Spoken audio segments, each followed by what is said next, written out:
My first video of the year was all about how we already know that 2023 is going to be one of the hottest years ever recorded, even though we're just a few days into the year, which, let's be honest, is a bit of a downer way of starting the year.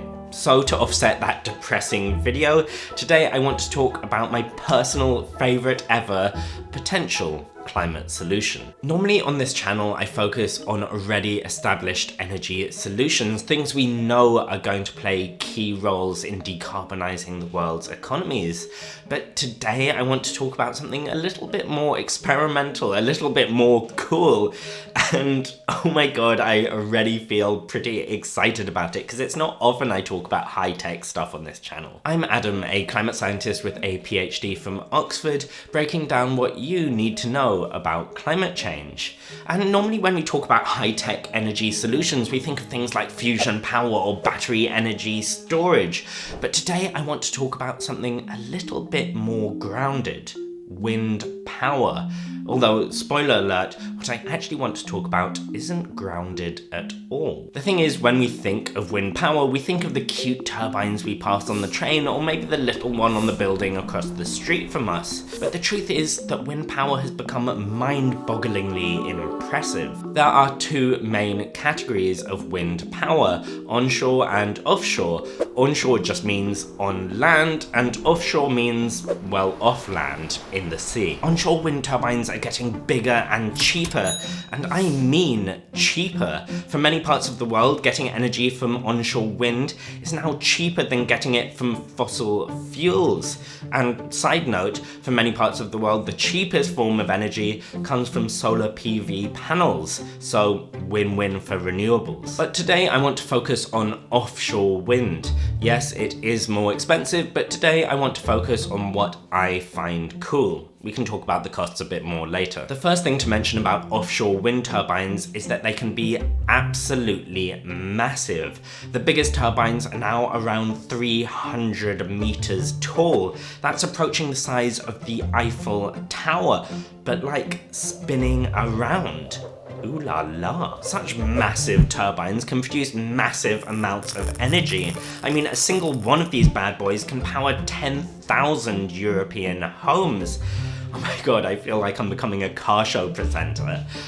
Wait, is how I feel about renewables how petrol heads feel about cars? By building turbines out at sea, you can catch stronger, more reliable winds, and by building them massive, you can catch even stronger winds higher up, as well as save money due to economies of scale. But we can't just fill the ocean with wind turbines, as much as I would personally enjoy that. They need to be built on the seabed, and at the moment, the deepest the sea can be is around 50 to 60 meters. But wait, what if we didn't have to build them on the seabed? What if wind turbines could float? I know, this sounds like the idea of a 5-year-old, but this is actually a serious climate change solution: floating wind turbines. I told you this technology wasn't grounded. The first thing to mention about floating wind turbines is that they already exist and they're already producing energy. There are different designs for the structure, but they all involve somehow tethering the machine to the seabed. The main spinny wind turbine bit, that stays more or less the same. Because they're floating, you can build them in far deeper waters. You're no longer limited to that 60 meters of conventional offshore wind turbines, but you could build these where waters are up to a kilometer in depth. In fact, energy company Equinor estimates that almost 80% of wind energy potential is found in waters too deep for conventional wind turbines. Plus, building wind turbines further out at sea means they can capture even better winds. No wind turbine runs at full power for the full year because, well, winds don't blow at full power for the full year. But floating wind turbines in Scotland captured 35% higher capacity than their seabed grounded counterparts would. In fact, they ran at over 50% capacity over the course of a year, which for any form of renewable energy is a major achievement. While some aspects of building floating offshore wind may be tricky, others are actually easier. For example, you can just build the entire structure close to shore and then just tow it to where you need it. Now, it is a new technology, but it does exist. Several European nations are already getting energy from floating wind turbines, and projects are planned across the world. It's not like some other proposed energy solutions that might only be available in several decades, if we're lucky.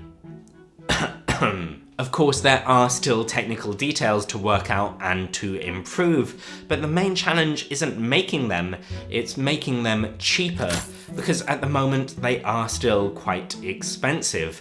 Getting energy from floating offshore wind is currently around double the cost of conventional offshore wind. But there is loads of potential to cut the costs. For example, one study estimated that the mooring system's costs could be slashed by up to 60%. So can floating wind turbines solve all our energy problems?